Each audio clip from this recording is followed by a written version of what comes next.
नमस्कार, स्वागत है आपका एपीएन न्यूज में। आपके साथ मैं हूं अभिलाषा।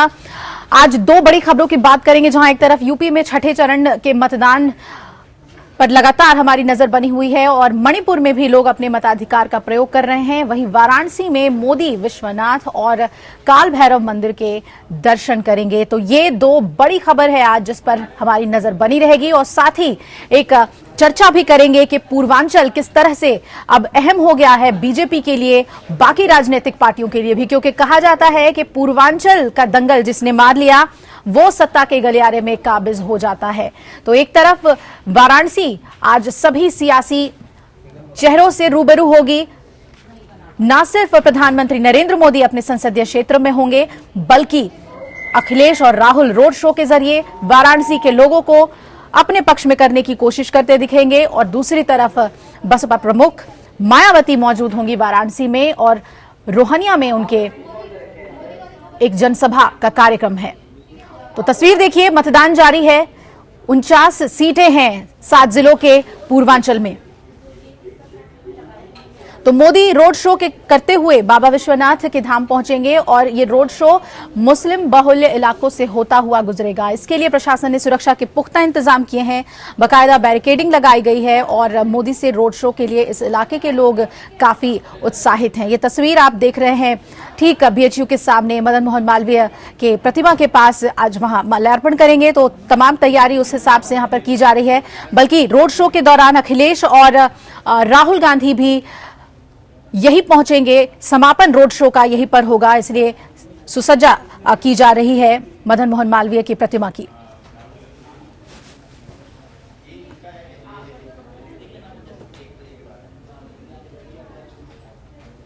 तो आपको बता दें कि प्रधानमंत्री बीएचयू पहुंचकर वही ठहरेंगे अतिथि गृह में और उसके बाद मदनपुरा होते हुए, जो कि मुस्लिम बहुल्य इलाका कहलाता है, वहां से बढ़ते हुए बाबा विश्वनाथ मंदिर पहुंचेंगे। तो उत्तर प्रदेश चुनाव के अंतिम चरण से पहले पीएम सपा प्रमुख अखिलेश यादव, कांग्रेस अध्यक्ष राहुल गांधी और बसपा अध्यक्ष मायावती वाराणसी को अपना चुनावी रणक्षेत्र बनाने के लिए पहुंचेंगे और सियासी पारा ये सभी सियासी चेहरे बढ़ाएंगे। मोदी करीब 3 बजे अपने लोकसभा क्षेत्र पहुंचने वाले हैं और बीएचयू के अतिथि गृह में 1 घंटा आराम करने के बाद काशी विश्वनाथ मंदिर के लिए रवाना हो जाएंगे। वहां पूजा अर्चना करने के बाद यहां से करीब 1 किलोमीटर दूर ही काल भैरव मंदिर पहुंचेंगे। काल भैरव मंदिर जो कि कोतवाल कहलाते हैं वाराणसी के, और इनके दर्शन किए बिना कोई यहां से नहीं जाता, वहां दर्शन करने जाएंगे। इसके बाद मोदी काशी विद्यापीठ विश्वविद्यालय के लिए प्रस्थान कर जाएंगे। उत्तर प्रदेश में जारी विधानसभा चुनाव के दौरान पहली बार प्राचीन मंदिरों के इस शहर में जनसभा को संबोधित करेंगे और यात्रा प्रशासन के लिए परेशानी पैदा करने वाली हो सकती है। एक साथ इतने वीवीआईपी मूवमेंट वाराणसी में होगी, जहां पहले ही तंग गलियां और ट्रैफिक अपने चरम पर होती है। अपनी तंग गलियों के लिए मशहूर शहर में यातायात बुरी तरह से प्रभावित आज हो सकता है। प्रधानमंत्री की यात्रा और राहुल गांधी और अखिलेश यादव का रोड शो लगभग एक ही समय पर होने वाला है। ये भी प्रशासन के लिए एक चुनौती है। पिछले महीने ये रोड शो 2 बार स्थगित हुआ था। एसपीजी मोदी और राहुल गांधी दोनों को सुरक्षा कवर प्रदान करता है। बीजेपी की पूरी लीडरशिप जहां वाराणसी में ही कैंप कर रही है, तो संघ घर घर पहुंचकर बीजेपी की जीत सुनिश्चित करने में लगा हुआ है। अब प्रधानमंत्री की साख दांव पर है इस इलाके में, कम से कम वाराणसी में, जहां मोदी सांसद हैं और यहां के लोगों को सबसे ज्यादा उम्मीदें हैं। और आइए सीधा रुख कर लेते हैं हम वाराणसी का। मेरे सहयोगी गौरव हमारे साथ जुड़ रहे हैं। गौरव, आज का दिन चैलेंजिंग रहने वाला है प्रशासन के लिए भी। किस तरह से मूवमेंट हो वीवीआईपीज का, क्या कुछ माहौल देखने को मिल रहा है शहर में?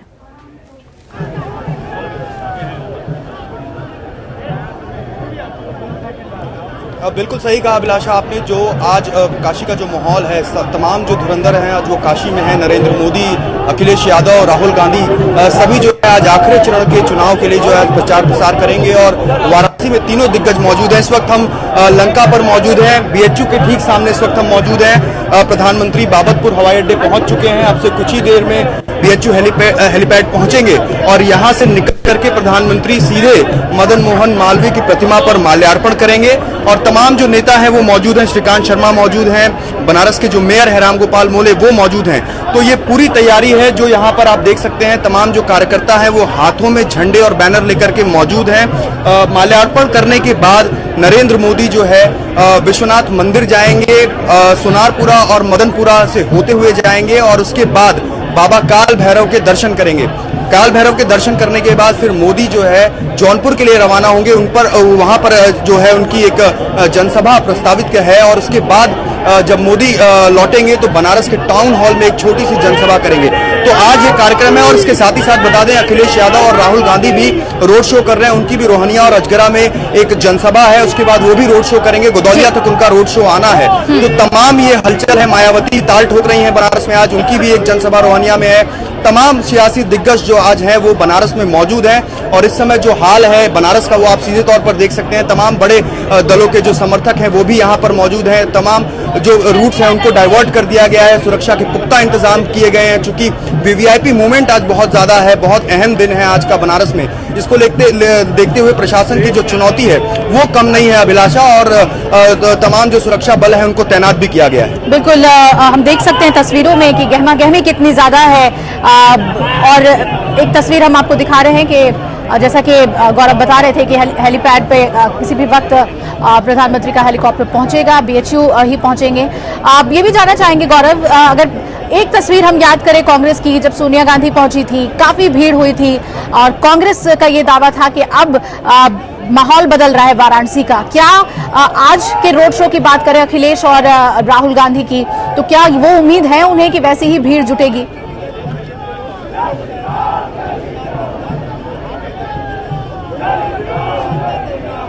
बिल्कुल, देखिए अभिलाषा, कोई भी राजनीतिक दल हो सबके समर्थक मौजूद हैं। रोड शो के जरिए जो है वो दिखाने की कोशिश की जाएगी कि उनकी ताकत क्या है और किस तरीके से वो जो आखिरी चरण का चुनाव है वो उसको लेकर के किस तरीके से आगे बढ़ रहे हैं। और अब चुनाव अपने आखिरी दौर में है, ऐसे में और भी जो मजबूती के साथ जो तमाम जो सियासी दल हैं वो मैदान में उतरेंगे। आखिरी चरण का जो प्रचार प्रसार है उसको लेकर के सभी राजनीतिक दल काफी गंभीर है। अखिलेश यादव हो, राहुल गांधी हो, नरेंद्र मोदी हो या फिर मायावती, सभी ने जान फूंकने की पूरी कोशिश की है। पूरी जो तैयारी के साथ जो है दल बल के साथ उतर रहे हैं, जनता के बीच जा रहे हैं, अपने संदेश को पहुंचाने की कोशिश कर रहे हैं। हालांकि अभी जनता किसको पसंद करेगी और किसको नापसंद करेगी ये कहना जल्दबाजी होगी, लेकिन अब बहुत ज्यादा दिन नहीं रह गया अभिलाषा। 11 मार्च को रिजल्ट आने वाले हैं। इसके बाद ये तय हो जाएगा कि सोनिया गांधी के दावों में ज्यादा दम है या प्रधानमंत्री जो बड़े बड़े वादे कर रहे थे उनके दावे में ज्यादा दम है, या फिर अखिलेश यादव जो कि युवा चेहरा की तरह अखिलेश यादव और राहुल गांधी युवा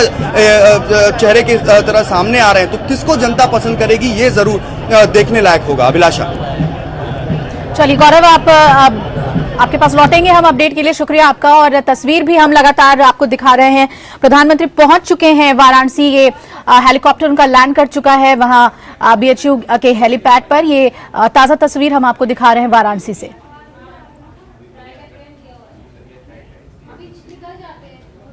आज का दिन बेहद अहम बीजेपी के लिए। प्रधानमंत्री अपने संसदीय क्षेत्र पहुंच रहे हैं और काफी देर तक रुकेंगे वाराणसी में, क्योंकि वहां के 2 प्रसिद्ध प्राचीन मंदिरों के दर्शन उन्हें करने हैं। और रोड शो का जो पूरा प्लान है, जो मैप है, वो भी दिलचस्प है। जो मुस्लिम बाहुल इलाका मदनपुरा कहलाता है वहां से होते हुए गुजरेंगे मंदिर के लिए। और संसदीय क्षेत्र है उनका, भावनात्मक रूप से वहां के लोग जुड़े हुए हैं, उनसे उम्मीदें बहुत ज्यादा।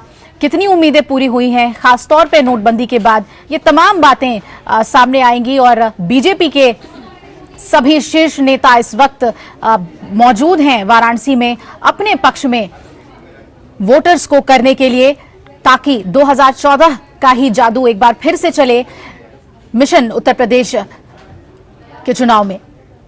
आप तस्वीरों में देख सकते हैं अमित शाह नजर आ रहे हैं और कई शीर्ष नेता उनके साथ, क्योंकि सभी बड़े नेता इस वक्त वाराणसी में मौजूद हैं। सभी तैयारियों को एक फाइनल टच देने के लिए कहीं भी कोई कमी न रह जाए, क्योंकि पीएम का ये संसदीय क्षेत्र है जहां से उन्होंने अपने राजनीतिक जिसे कह सकते हैं चरम पर जो अभियान चलाया था और चुना था वाराणसी को, ये कहते हुए कि मां गंगा ने मुझे बुलाया है। कितने वादे उन्होंने पूरे किए। और ये तस्वीर सीधी हेलीकॉप्टर से उतरते हुए तो पीएम पहुंच चुके हैं वाराणसी, अपने संसदीय क्षेत्र बीएचयू की ये तस्वीर है जहां हेलीपैड से प्रधानमंत्री पहुंचे हैं। सभी वरिष्ठ बीजेपी के शीर्ष नेता मौजूद वहां उनका स्वागत करने के लिए, और यहां से कार्यक्रम शुरू हो जाएगा। प्रधानमंत्री का थोड़ी देर विश्राम करेंगे अतिथि गृह में और उसके बाद मदन मोहन मालवीय के प्रतिमा पर माल्यार्पण करेंगे और फिर बढ़ चलेंगे रोड शो के लिए मंदिर की ओर। आप देख सकते हैं अमित शाह उनके साथ हैं।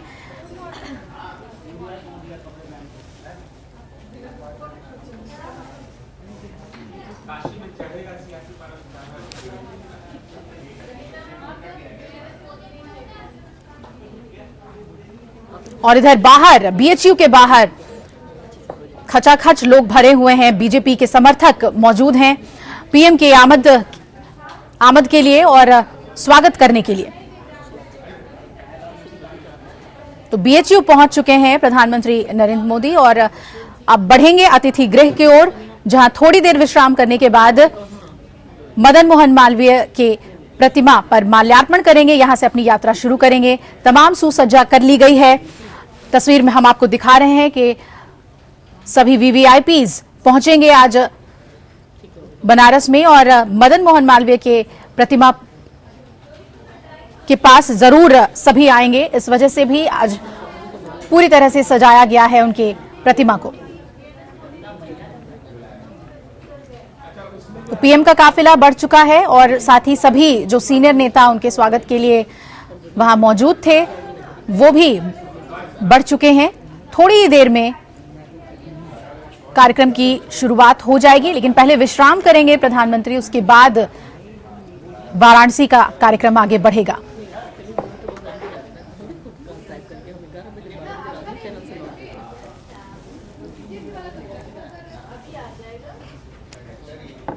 तो आपको बता दें आज वीवीआईपी मूवमेंट वाराणसी में होने वाली है। सभी दिग्गज पहुंच रहे हैं, राहुल गांधी और अखिलेश यादव जहां साझा रोड शो करेंगे, तो वही मायावती अपने चुनावी अभियान का ये आखिरी प्रचार करेंगी और इसे भी शक्ति प्रदर्शन के तौर पे देखा जा रहा है। लेकिन शुरुआत हो गई है प्रधानमंत्री से, जो अपने संसदीय क्षेत्र वाराणसी पहुंच गए हैं। वो संसदीय क्षेत्र जिसने सबसे ज्यादा प्यार अपने पीएम पर लुटाया, भारी मतों से अप्रत्याशित जीत उन्हें दिलाई थी। वाराणसी की तस्वीर, वाराणसी की उम्मीदें कितनी पूरी हुई हैं, ये इस बार के चुनाव से भी पता चलेगा, अंदाजा लगेगा। कहीं ना कहीं पीएम की साख इस बार जरूर कसौटियों पर है, क्योंकि उन्हीं के चेहरे पर बीजेपी उत्तर प्रदेश का दंगल मारना चाहती है। विकास का वो चेहरा जो उम्मीदें बांधता है आम लोगों में, और पीएम खुद पहुंच रहे हैं, तो जाहिर तौर पर लोगों की बहुत ज्यादा उम्मीदें हैं। और इसका फायदा बीजेपी को कितना होगा, ये चुनाव के नतीजों से पता चल जाएगा कि क्या पीएम के मौजूदगी से फायदा होगा बीजेपी को या नहीं। जनता किस हिसाब से वोट करती है, लेकिन जाहिर तौर पर क्योंकि प्रधानमंत्री का यह संसदीय क्षेत्र है, आम जनता की उम्मीदें पीएम से बहुत ज्यादा हैं। लेकिन नोटबंदी और वाराणसी के लिए कई वायदे, ये तमाम मसले ऐसे हैं जिस पर जनता कसौटियों पर खरा उतरती है या नहीं बीजेपी, और प्रधानमंत्री के वादे कितना खरा उतर पाए हैं अभी तक, ये देखी जाएगी। आप देख सकते हैं सीधी तस्वीर हम दिखा रहे हैं, काफिला बढ़ रहा है उनका अतिथि गृह की ओर। हेलीपैड पर उतरे थे बीएचयू के और उसके बाद ये काफिला कैंपस के अंदर ही आगे बढ़ते हुए अतिथि गृह की ओर।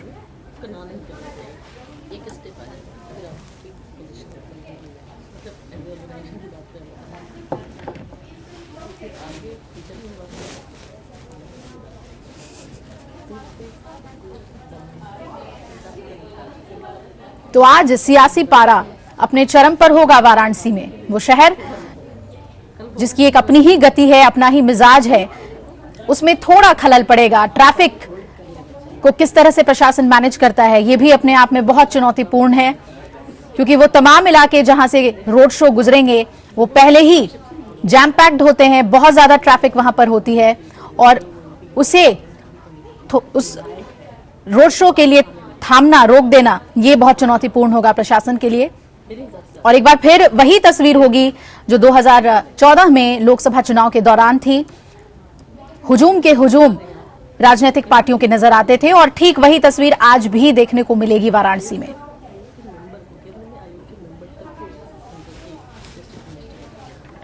तो वाराणसी क्षेत्र जो है वो बेहद अहम है बीजेपी के लिए, लेकिन ये भी सच है कि कई ऐसे मसले हैं जिस पर अगर बाकी राजनीतिक पार्टियां माइलेज लें तो नुकसान हो सकता है बीजेपी को। हमारे साथ खास मेहमान जुड़ रहे हैं स्टूडियो में। हमारे साथ इस वक्त मौजूद हैं अनिला सिंह, यूपी बीजेपी की प्रवक्ता, और सबत जहां है, फातिमा है हमारे साथ प्रवक्ता कांग्रेस की, अजय कुमार वरिष्ठ पत्रकार हमारे साथ लखनऊ स्टूडियो से जुड़ गए हैं, और प्रदीप कपूर वरिष्ठ पत्रकार भी हमारे साथ जुड़ गए हैं। आप सभी का बहुत बहुत स्वागत है। जिस तरह से आज हम देख रहे हैं वीवीआईपी मूवमेंट है वाराणसी में, प्रदीप जी मैं आपसे पहले ये जानना चाहूंगी कि कैसे देखें पूरी कवायद को। सभी राजनीतिक पार्टियां एक ही दिन ताल ठोक रही हैं और आम जनता को लुभाएगी। ये दिन बेहद अहम रहने वाला है वाराणसी के लिए कि जनता आखिर किसकी ओर आगे बढ़ती है, क्या मन बनाती है। प्रदीप जी देखिए, बनारस का इलेक्शन जो है वो पूरा देश देख रहा है, क्योंकि ये प्रधानमंत्री का संसदीय क्षेत्र है और पिछले पूरी सरकार, केंद्र सरकार जो है वहां पहुंच गई है, पूरी भाजपा पहुंच गई है, पूरे संघ परिवार के जो है पूरे फ्रंटल ऑर्गेनाइजेशन पहुंच गए हैं, क्योंकि इसमें प्रधानमंत्री की प्रतिष्ठा दांव पे लगी हुई है। क्योंकि आपने देखा होगा कि जब प्रधानमंत्री का चुनाव हो गया उसके बाद जब अनुप्रिया पटेल का जो असेंबली सेगमेंट इसी लोकसभा में आता है, जब उन्होंने रिजाइन किया तो वहां पे वो जो है वो सीट हार गई। तो इसलिए एक सेटबैक लग चुका है बीजेपी को और उसके अपना दल को। तो इसलिए कोई भी चीज नहीं छोड़ना चाहते हैं प्रधानमंत्री और उनका पूरी पार्टी और पूरा सरकार चाहती है कि बनारस का रिजल्ट जो है उनके मन मुताबिक होना चाहिए। प्रतिष्ठा दांव पे लगी है, इसीलिए बनारस जो है वो इस वक्त जो है सबसे बड़ा एक केंद्र बन चुका है, उनके लिए ही नहीं, प्रधानमंत्री के अलावा जो अखिलेश यादव और राहुल गांधी के लिए भी बना हुआ है। और उसी तरह से आज मायावती जी का भी वहां पे रैली है। तो ये जितने भी पॉलिटिकल प्लेयर्स हैं, पॉलिटिकल पार्टीज हैं और उनके लीडर्स हैं, उनके लिए ये बनारस जो है एक बहुत बड़ा एक सिंबोलिज्म, एक बहुत बड़ा लड़ाई का क्षेत्र बन चुका है। जी बिल्कुल, लड़ाई का क्षेत्र, जो भी हार जीत होगी उसका मैसेज जी पूरे देश पे उसका असर जाएगा। बिल्कुल बिल्कुल, आपने सही कहा कि प्रतिष्ठा प्रधानमंत्री की लगी हुई है और वो देखने को भी मिल रहा है, कवायद उसी हिसाब से देखने को मिल रही है, सभी सीनियर नेता वहां पे मौजूद हैं। लेकिन पूरे अगर हम कैंपेनिंग की बात करें और पूर्वांचल की बात करें तो वाराणसी दौरे के दौरान हमने ये महसूस किया अजय कुमार जी कि वहां के जो मसले हैं, खासतौर पर बुनकरों के, व्यापारियों के, वो नोटबंदी के बाद पूरी तरह से असंतुष्ट है। दूसरी तरफ से अगर हम देखें जितने भी वायदे किए गए थे वो कितने पूरे हुए हैं, ये मसले हैं जिस पर कसौटियों पर खरा उतरते हैं या नहीं पीएम, ये बड़ा सवाल हो जाता है। अजय कुमार जी, इस पर ही जनता वोट भी करे शायद।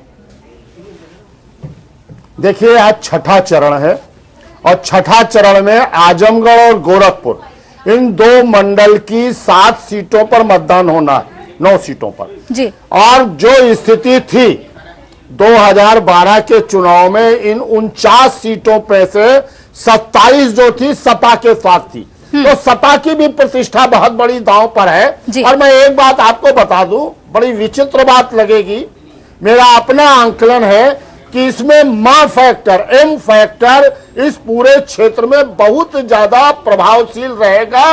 और वो कैसे एम फैक्टर बचेगा, देखिए, चाहे एम से माया हो, चाहे एम से मुलायम हो, क्योंकि मुलायम के विद्रोही भी इस क्षेत्र में, चाहे वो अंबिका चौधरी हो, नारद राय हो, ये उनके ग्रुप के, तो एम से माया, एम से मुलायम, एम से मोदी, एम से महंत, एम से मौर्य, दोनों मौर्य भी यहाँ, स्वामी प्रसाद मौर्य और इनके केशव मौर्य, एम से मुख्तार और एम से मनी पावर और एम से मसल पावर, ये पूरा एम जो है, ये एम फैक्टर इन 49 सीटों पर बड़ी बुरी तरह से काम करेगा। जी, तो एक एम शायद रह गया तारीख को अजय जी, एक शायद मुस्लिम वोटर भी इसमें जोड़ दिया जाए, वो मतदाता बेहद अहम है। मैंने कहा मुस्लिम बिल्कुल सबसे बड़ा है, सबसे बड़ा है। उसी को जोड़ा हूं, चाहे मुस्लिम मतदाता हो, चाहे मौर्य हो। और यहाँ 2 गठबंधन है, आपको मैं बता दूं, बहुत कम लोगों को ये जानकारी। 2 गठबंधन, एक कांग्रेस और समाजवादी पार्टी का गठबंधन है,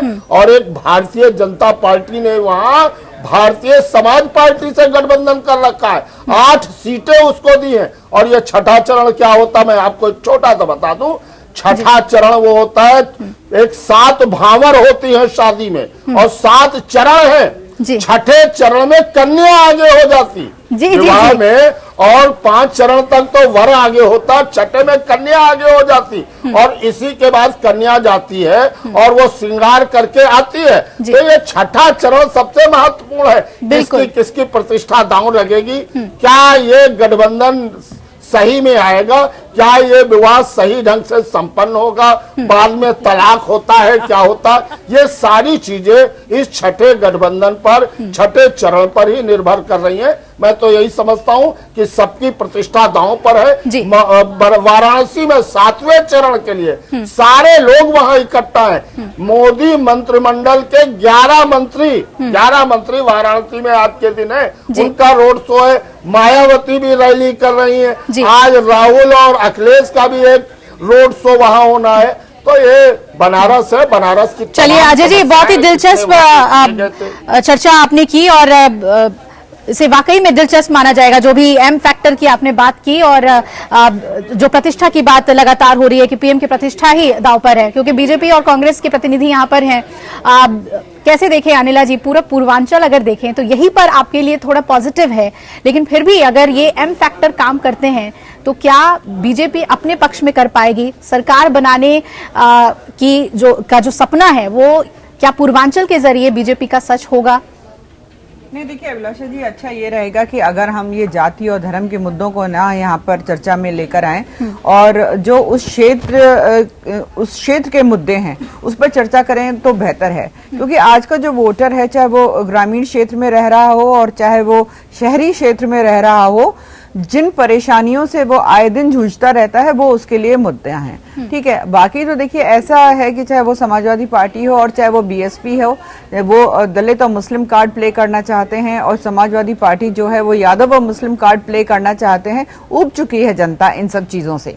पूर्वांचल जो है, देखिए आप चाहे आप कोई भी विषय उठा लीजिए, स्वास्थ्य का विषय उठा लीजिए, तो बदनाम है दिमागी बुखार को लेके। हर साल तकरीबन 6 से 7 हजार बच्चे जो हैं वो मृत्यु को प्राप्त हो जाते हैं। गोरखपुर की आप बात करें, लेकिन वहाँ तो सांसद, विधायक सब आपकी पार्टी के हैं, आपका प्रभुत्व है उस इलाके में। आपको ये जानकारी होनी चाहिए कि अस्पताल बनाने का कार्य जो होता है, जो स्टेट लेवल का, जो प्राइमरी हेल्थ सेंटर वगैरह हैं, वहाँ पे आप चले जाइए, जो कि ये स्टेट की जिम्मेवारी होती है। लेकिन मैं आपको याद दिला दूं कि जेपी नड्डा पहुंचे थे सेंटर की तरफ से इनिशिएटिव हुआ था। हमने कितना झगड़ा करके इनसे के ऊपर इतना लगातार दबाव डाला है, तब जाकर हमको वहां पे जमीन मिली है, और एम्स के लिए वहां पे शिलान्यास हो चुका है, और हम आशा करते हैं कि जल्द से जल्द वहां पे एम्स बनकर खड़ा हो जाएगा। देखिए ऐसा है, जब किसी का भी बच्चा मरता है ना, तो वहां पर कोई पॉलिटिकल पार्टी बीच में नहीं आ जाती, कोई धर्म और कोई जाति बीच में नहीं आती है। जरा पूछिए उस माँ से जिसके जो बच्चा जो है मृत्यु को प्राप्त होता है। तो यहाँ पर देखिए बैठकर मैं भी चिल्ला सकती हूँ, और भी राजनीतिक दल के जो प्रवक्ता हैं वो भी बहुत कुछ कह सकते हैं, पर हम ये नकार नहीं सकते हैं कि अगर हम पूर्वांचल, और अभी क्योंकि आज 6th फेज का चुनाव चल रहा है, तो हम उसी क्षेत्र के बारे में। गोरखपुर में आपके प्रतिनिधियों ने बेहतर काम किया है। सरकार की वजह से दिमागी बुखार की पीड़ा से अभी भी लोग गुजर रहे हैं, ये कहना है आपका। वाराणसी को लेके कुछ कहिए। वाराणसी के लोगों से जो वायदे थे, वाराणसी को समझिए। देखिए आपकी जानकारी के लिए भी मैं बता देती हूँ, सिस्टम समझिए। अगर प्राइमरी हेल्थ सेंटर्स जो है वो ठीक नहीं होंगे, वहां पे अगर मेडिकल की जो बेसिक फैसिलिटीज नहीं मिलेंगी, तो कहाँ जाएंगे लोग जो है बड़े अस्पताल की तरफ जाएंगे, और बड़े अस्पताल में क्या होता है, सुविधाएं तो चलिए नहीं होती हैं, डॉक्टरों की भी कमी पड़ जाती है। तो ये पूरा एक चीज दूसरी चीज से जुड़ी हुई है। ये सिस्टम जब तक करेक्ट नहीं होगा, जी। इस प्रकार की घटनाएं आपको देखने को मिलती रहेंगी। तो जब वहां पे स्वास्थ्य नहीं मिलेगा, शिक्षा के लिए अच्छे एजुकेशनल इंस्टीट्यूट्स नहीं मिलेंगे, और चीनी मिलों का तो हाल अगर आप जो मेरे पास जानकारी है उसके अनुसार कुशीनगर में 10 में से 5 चीनी मिल बंद है, गोरखपुर में 3 बंद है, महाराजगंज में 2 बंद है, संत कबीर नगर में एक मात्र चीनी मिल थी वो भी बंद है, देवरिया में 5 में से 4 चीनी मिल बंद है। तो आप देख लीजिए वहां पे ना उद्योग है, ना अस्पताल है, ना शिक्षा के लिए अच्छे स्कूल या कॉलेजेस हैं।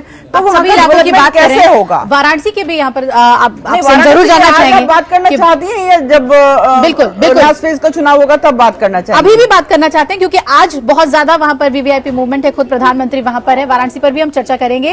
और फातिमा जी तमाम जो बातें कह रही हैं अनिला जी की, छठा फेज जो है वहां के जो इलाके हैं उसके जो चैलेंजेस हैं, उसमें अगर बीजेपी प्रतिनिधि रहे हैं तो उन्होंने अपना काम किया है, लेकिन राज्य सरकार ने काम नहीं किया है।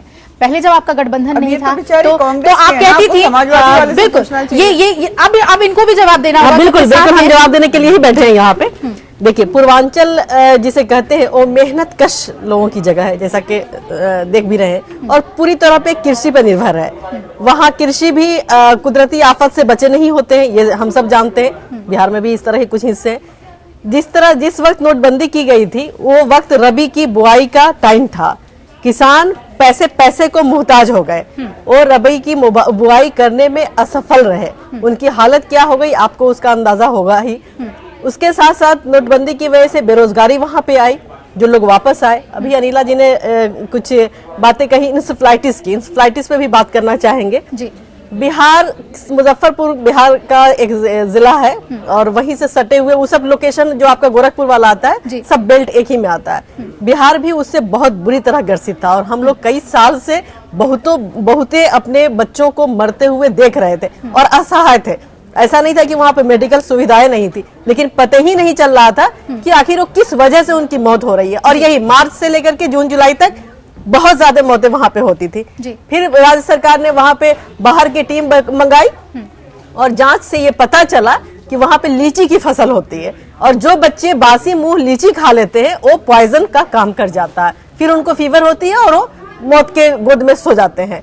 यही वजह रही है कि वहां पे ये सिलसिला चलता रहा है। जी। जो मौत का, बच्चों के मौत का, सही कहा अनिला जी ने कि जिस घर में बच्चे जाते हैं इस पे और विस्तार से चर्चा करेंगे। एक मिनट इसको जरा सा बीजेपी पूरा कर लेंगे। बीजेपी के लेकिन प्रतिनिधि हैं नहीं, वहाँ नहीं, पे। उसमें सिर्फ एक ही उसका उपाय है कि बच्चों को अवेयर किया जाए कि वो सुबह बासी मुंह लीची ना खाएं। बाकी कोई उसका दूसरा उपाय नहीं, जैसा कि डॉक्टर्स ने कहा है। तो उसमें नहीं आ जाता है कि हाँ मेडिकल सुविधाएं वहां पे कमी है, इस वजह से वहां पे मौत हो रही है। नहीं, वहां पे मौत किसी खास वजह से हो रही है जिसपे अवेयर करने की जरूरत है, जिसको सरकार आगे बढ़ाएगी। चलिए, सरकार आगे बढ़ाएगी, केंद्र सरकार आगे बढ़ाएगी, राज्य सरकार आगे बढ़ाएगी, यही सियासत है। और इसी के बीच अब चुनाव के दौरान आम लोगों को फैसला करना है कि कौन उनके लिए काम करेगी और उस हिसाब से वो वोट करे। आप कुछ कहना चाहेंगे फातिमा जी? ये जो तस्वीरें आ रही हैं पीएम के आने पर, तो इतनी तैयारियां, इतनी मुस्तैदी, लेकिन बहुत कुछ बदला है वाराणसी में नहीं। कांग्रेस उसे किस नजर से देखती है? यही तो विडंबना है वाराणसी की कि वाराणसी वीआईपी सीट है और प्रधानमंत्री जी हमारे वहां से सांसद आते हैं और उन्होंने जब इलेक्शन लड़ा था तो ये वादा किए थे कि गंगा माँ ने मुझे बुलाया है और यहाँ की तस्वीर हम बदल देंगे। वहाँ 80 घाट है शायद वाराणसी में। उन्होंने कहा था कि इस घाटों की कायाकल्प कर देंगे और इसे वर्ल्ड मैप पे तो है ही है, उसे और खूबसूरती से, ताकि वहां पे पर्यटक ज्यादा से ज्यादा आए। लोगों की आस्था की जगह है, आस्था का केंद्र है वो। तो उन सब में जो एक बेहतरीन वाइब्रेशन लाने की बात उन्होंने कही थी। और बुनकर वाराणसी की बनारसी साड़ी पूरी दुनिया में मशहूर है और एक बहुत ही नायाब चीज है हमारे देश के लिए वो। उसे वहाँ के बुनकर कितने बदहाल हैं, खास करके इस नोटबंदी के बाद, वो हम सबको पता है। साथ में जो वाराणसी 2.5 साल में ठगा हुआ महसूस कर रहा है। 80 घाट नाम से भी एक घाट है जिसको 80 घाट कहते हैं। जी। हमारे बीजेपी के भाई बड़े आराम से जाते हैं और कहते हैं 80 घाट का हमने कायाकल्प करा दिया। इनफैक्ट वो 80 घाट नहीं, मतलब 80 नहीं, 80 घाट नाम है किसी एक घाट का, उसकी खूबसूरती को उन्होंने बढ़ा दिया है और उसके बारे में बात करते हैं। बाकी के 79 घाट उसी हाल पे हैं जो कभी थे। गंगा माँ ने उन्हें बुलाया था। गंगा माँ के नाम पे उन्होंने कितनी राजनीति करी है, जगह जगह घूम फिर करके, वो हम सब जानते हैं। चलिए, गंगा माँ वाराणसी में ही कितनी साफ है, ये प्रधानमंत्री जी के लिए एक चुनौती होगी। और प्रधानमंत्री जी जिस तरह से वहाँ पे लोगों की उम्मीदों को तोड़ रहे हैं, इन सब का जवाब उन्हें देना पड़ेगा। और वाराणसी के लोगों को वाराणसी एक बेहतरीन एक क्या बोले, एक गंगा संस्कृति का एक मिलाप कहलाता है। उस संस्कृति के मिलाप में जिस तरह से जहर घोलने की कोशिश नरेंद्र मोदी जी जाकर के करते हैं, एक गांव भी उन्होंने गोद लिया था। उस गांव के बारे में भी जिया करके कुछ नाम था उस गांव का, उस गांव के बारे में भी नरेंद्र मोदी जी को आज जवाब देना पड़ेगा। चलिए, अनिला जी से हम इस पर जवाब लेंगे, लेकिन इस वक्त वाराणसी का हाल भी जान लेते हैं। बहुत सरगर्मी है वहां पे। गौरव शर्मा मेरे सहयोगी वहां मौजूद हैं। गौरव, पीएम पहुंच चुके हैं, कार्यक्रम क्या है उनका? बाहर बेसब्री से बीजेपी समर्थक इंतजार कर रहे हैं। क्या कुछ कार्यक्रम की जानकारी अभी तक हमें मिल पा रही है?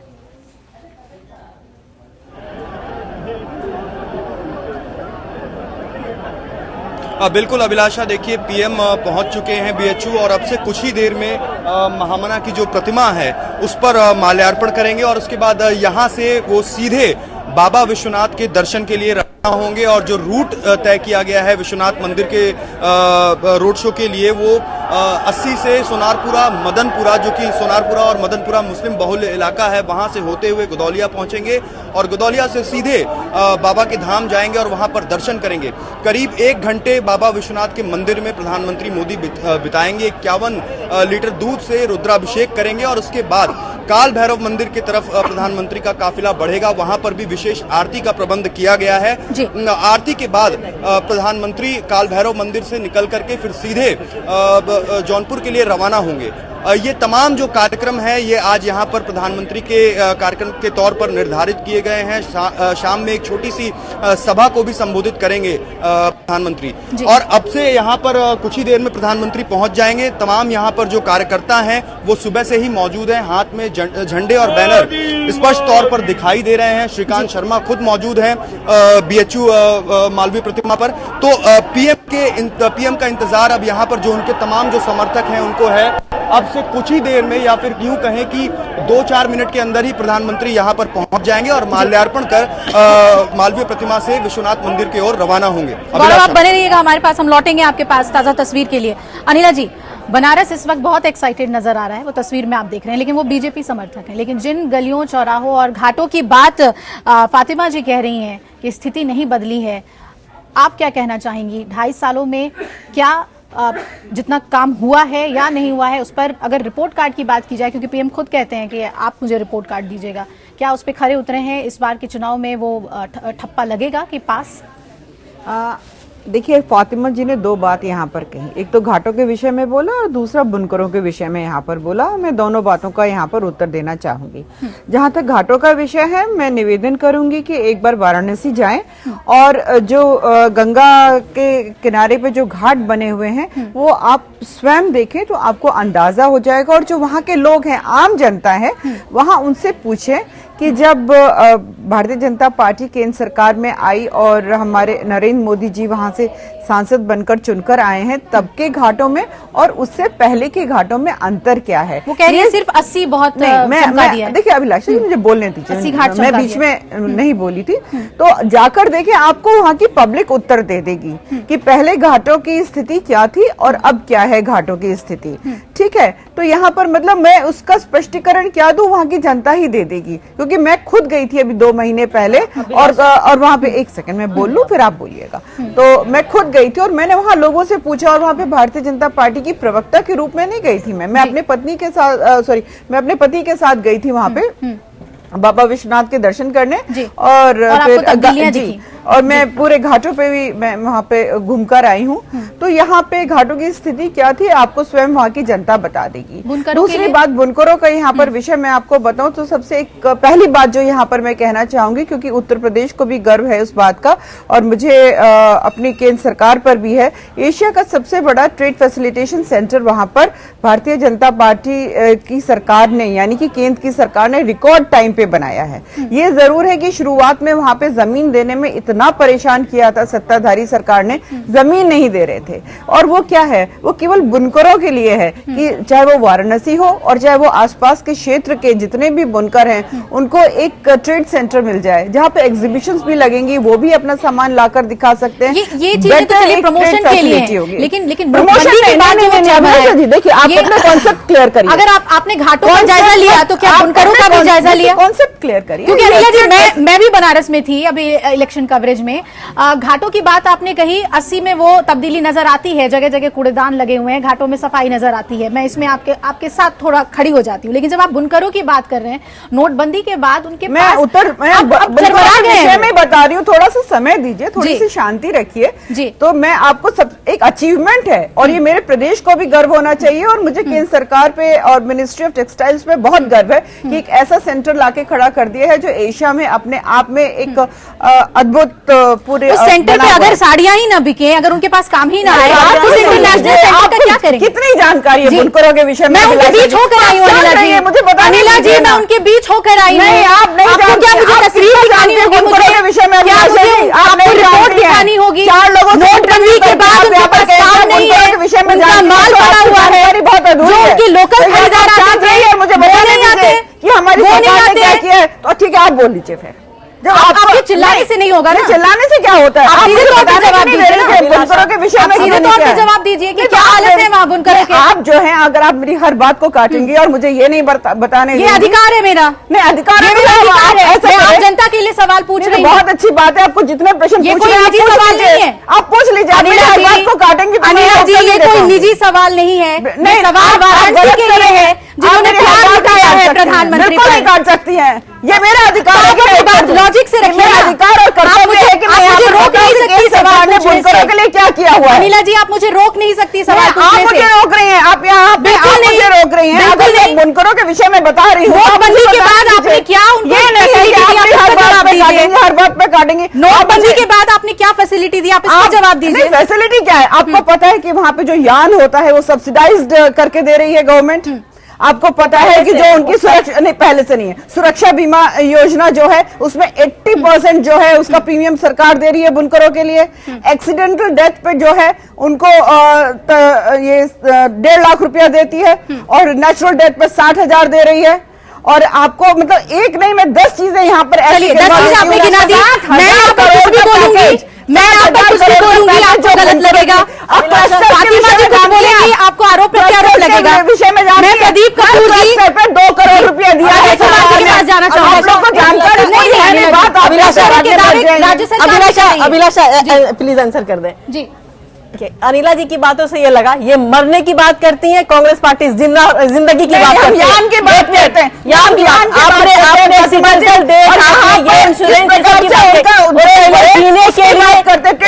जीने की बात करेंगे, कांग्रेस पार्टी जीने की बात करती है, जिंदगी की बात करती है बुनकरों को।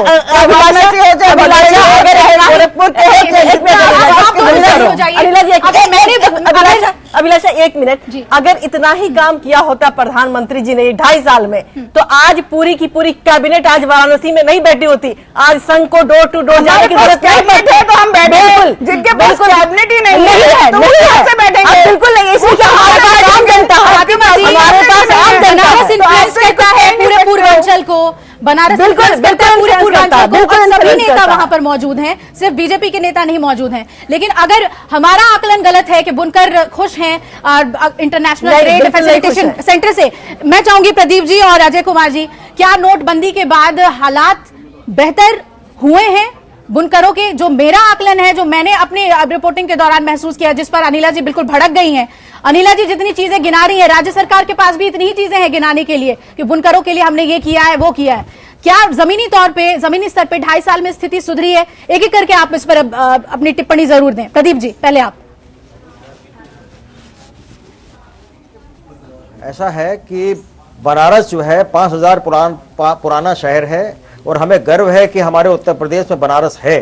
और बनारस को जो प्रधानमंत्री जी ने वादा किया था कि क्योटो बना देंगे, उस दिशा में कहीं भी कोई काम होता हुआ नजर नहीं आ रहा है। बनारस जस का तस है और यही चिंता है कि इस वक्त प्रधानमंत्री जी पूरी सरकार के साथ बनारस में है कि जो उन्होंने वादे किए थे वो वादे पूरे नहीं हुए, तो वहां की जनता को जो है किसी तरीके से समझाने बुझाने वहां पे पहुंचे हुए हैं। तो रही बात बुनकरों की और रही बात सफाई की और रही बात बनारस को एकदम से चेंज करने की, उस दिशा में उतनी प्रगति नहीं हुई है जितनी की प्रगति की अपेक्षा की थी, जिस तरह की प्रगति के वादे किए थे।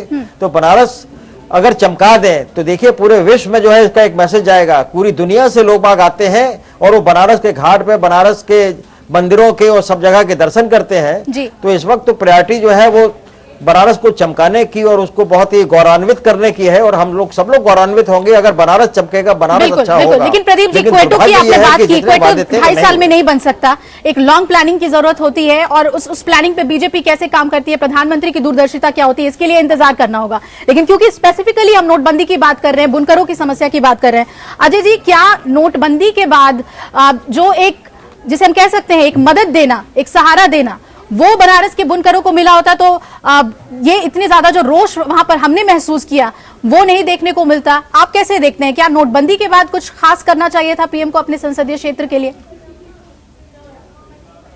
देखिए अभिलाषा, नोटबंदी का प्रभाव सब जगह हुआ, बनारस भी उससे अछूता नहीं है। विशेषकर बुनकर, देखिए बुनकर का क्या है, वो साड़ियां बुनते हैं और बुन करके थोक होलसेलर्स को देते हैं, उनसे पैसा एडवांस ले लेते हैं, और नोटबंदी का उन पर असर हुआ क्योंकि बिक्री प्रभावित हुई। साड़ियों की बिक्री प्रभावित होने के कारण उनके कारोबार पर भी प्रभाव पड़ा। लेकिन जहां तक अनिला जी की, मैं एक बात का ही जवाब देना चाहता हूं।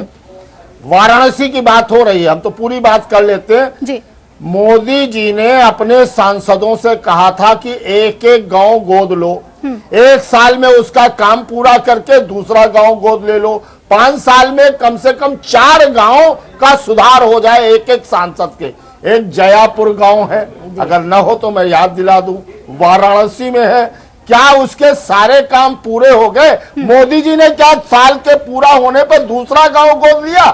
हर बार मोदी जी ने यही कहा था हर सांसदों से, अरे हम तो बहुत से सांसदों को जानते हैं जो एंटी इनकम्पेंसी उनके खिलाफ है, अपने जो गांव गोद लिए थे, 73 सांसदों ने 73 गांव गोद लिए थे। चलिए, अब आपकी बात से मैं जल्दी से चाहूंगी कि अनिला जी इस पर जवाब दें। अनिला जी, भावना दरअसल ये है कि जितना बड़ा जनाधार उतनी ज्यादा उम्मीदें, 2.5 साल में कोई बहुत बड़ी तब्दीली आ जाएगी, ये उम्मीद हम भी नहीं करते, हम भी उसके लिए इंतजार करेंगे। और हमेशा कहा गया है सभी माननीय मंत्रियों की तरफ से कि थोड़ा टाइम दीजिए, चाहे उमा भारती हो या और भी लोग हों।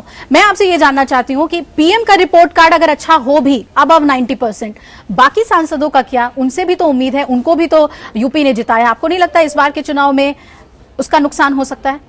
नहीं, बिल्कुल भी उसका नुकसान नहीं होगा अभिलाषा जी, निश्चिंत रहिए। और 11 तारीख को जो नतीजे आएंगे उसमें आप देख भी लेंगी कि नुकसान किसका हो रहा है, किसका नहीं हो रहा है। जो दोनों के दोनों दल हैं जो अभी हाल फिलहाल कोएलिशन में आ गए हैं और अपने आप को युवा कहते हैं, जबकि यूनाइटेड नेशन की डेफिनेशन के अनुसार 25 साल से ऊपर कोई युवा नहीं होता है, परंतु यहाँ पे 46 और 43 साल वाले भी अपने आप को युवा कहते हुए घूम रहे हैं। 60 ईयर तक युवा तो ये कितना साथ पब्लिक को पसंद आएगा? या मायावती जी जो हैं, जो अपने आप को दलित की बेटी कहती हैं और एक धर्म विशेष से विनती करती आ रही हैं कि भाई हम मुझको वोट दो तो यहाँ पर सरकार बनेगी और आप लोगों का मैं विशेष ख्याल रखूंगी, तो सब पता चल जाएगा। और जहां तक आप भारतीय जनता पार्टी के सांसदों के विषय में आपने मुझसे पूछा हुआ है, तो ऐसा है कि हर सांसद के अंडर में 5 कॉन्स्टिट्यूएंसी आती है विधायकी की, तो पता चल जाएगा। अभी ये तो इस देश की खूबसूरती है ना, लोकतांत्रिक हमारा देश है, जनता को मौका मिलता है बटन दबा के और अपना फैसला सुनाने का।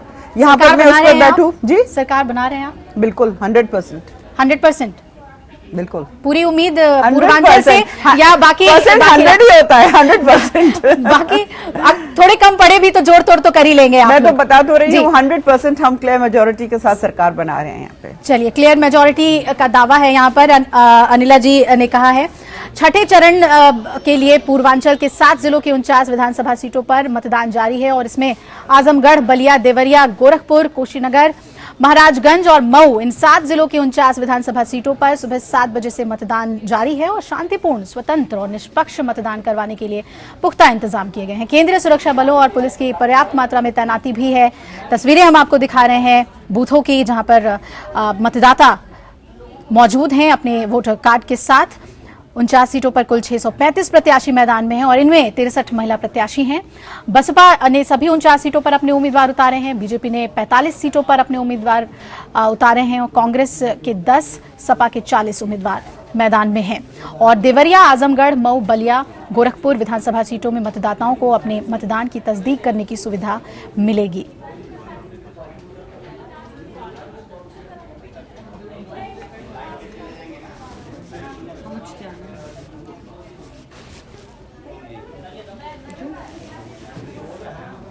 और बलिया में मौजूद हैं मेरी सहयोगी अनामिका का रुख करेंगे। अनामिका, अभी क्या वोटिंग प्रतिशत है, कुछ जानकारी मिल पा रही है? उमड़ रहे हैं लोग अपने मताधिकार का प्रयोग करने के लिए? और देखिए विलाशा, अगर वोटिंग परसेंटेज की बात की जाए तो फिलहाल वोटिंग परसेंटेज संतोषजनक है, क्योंकि 9 बजे तक के आंकड़े के मुताबिक 11% बलिया में वोटिंग हो चुकी है। इसके अलावा अगर मऊ की बात की जाए तो 13% वहां भी वोटिंग हो चुकी है। आजमगढ़ में भी 11 और 13 के बीच में वोटिंग परसेंटेज है। कुछ ही देर में 11 बजे तक का जो आंकड़ा होगा वो भी हमारे पास आ जाएगा, लेकिन उससे पहले मैं दिखाना चाहूंगी आपको कि तस्वीरें क्या है।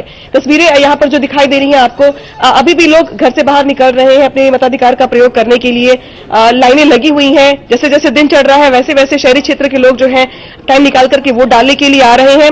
हालांकि इस बीच अगर बात किया जाए तो मऊ से और गोरखपुर से, कुशीनगर से कुछ शिकायतें आई थी ईवीएम मशीन के खराब होने की, लेकिन उन्हें तुरंत ही ठीक कर लिया गया और फिलहाल स्मूथली जिसे कह सकते हैं वोटिंग परसेंटेज है वो दिखाई दे रहा है। और अगर कंपेयर करें पिछले फेजेस की कंपैरिजन में तो वोटिंग परसेंटेज संतोषजनक है। और अगर ऐसे ही चलता रहा पूरा दिन तो कह सकते हैं कि 60% का जो आंकड़ा है वोटिंग परसेंटेज का वो हम छू सकते हैं शाम 5 बजे तक।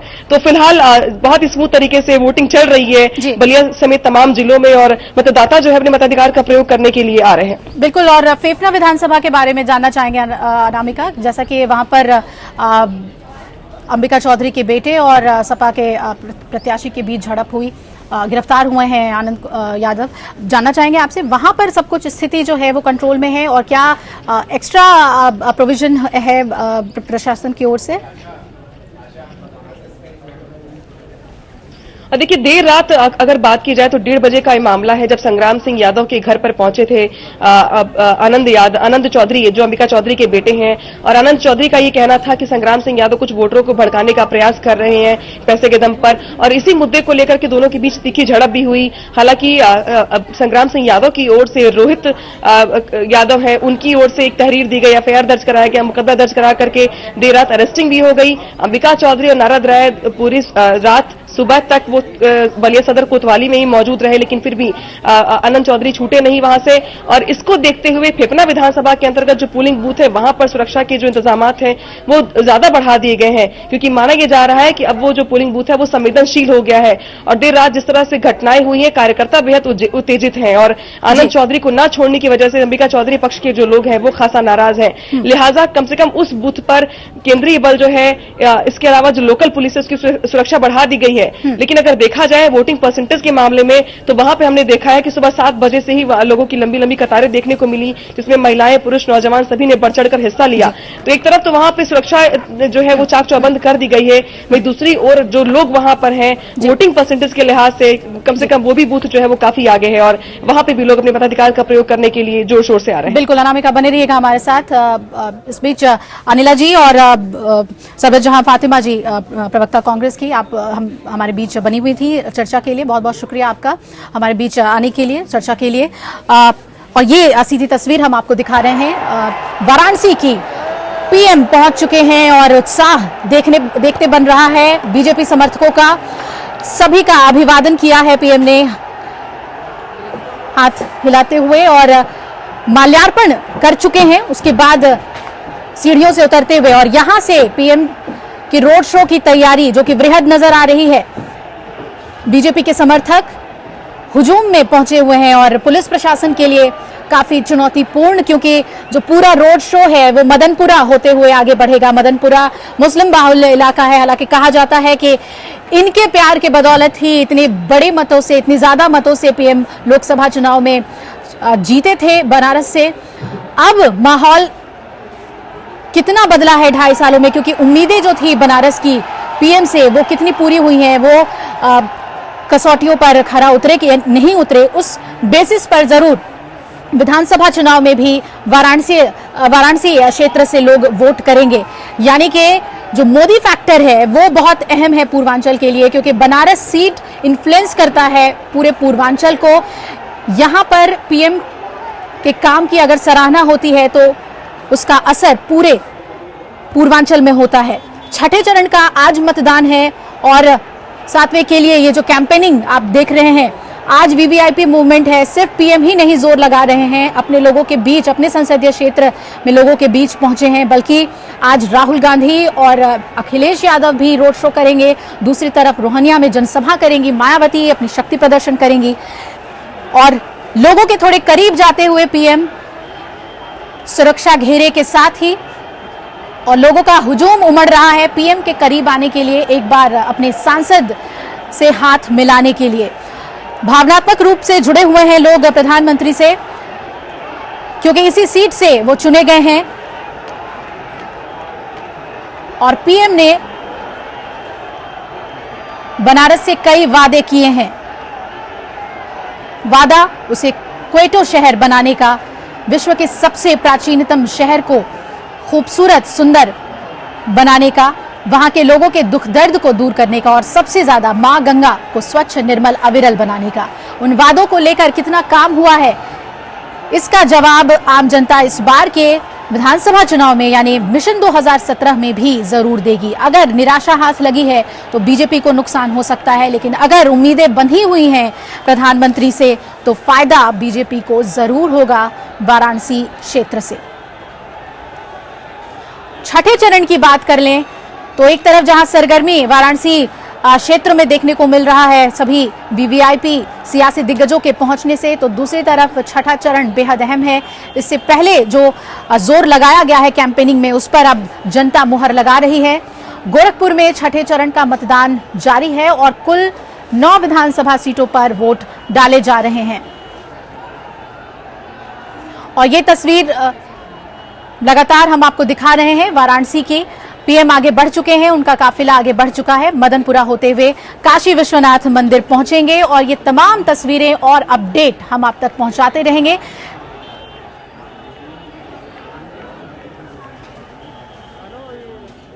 तो वाराणसी से ये तस्वीरें हम आपको लगातार दिखाते रहेंगे, अपडेट पीएम के और तब सभी राजनीतिक पार्टियों के विजिट को लेकर, और दूसरी तरफ छठे चरण का मतदान किस तरह से जारी है उस पर भी अपडेट आप तक पहुंचाते रहेंगे। फिलहाल इतना ही, बने रहिएगा हमारे साथ, खबरें लगातार जारी है।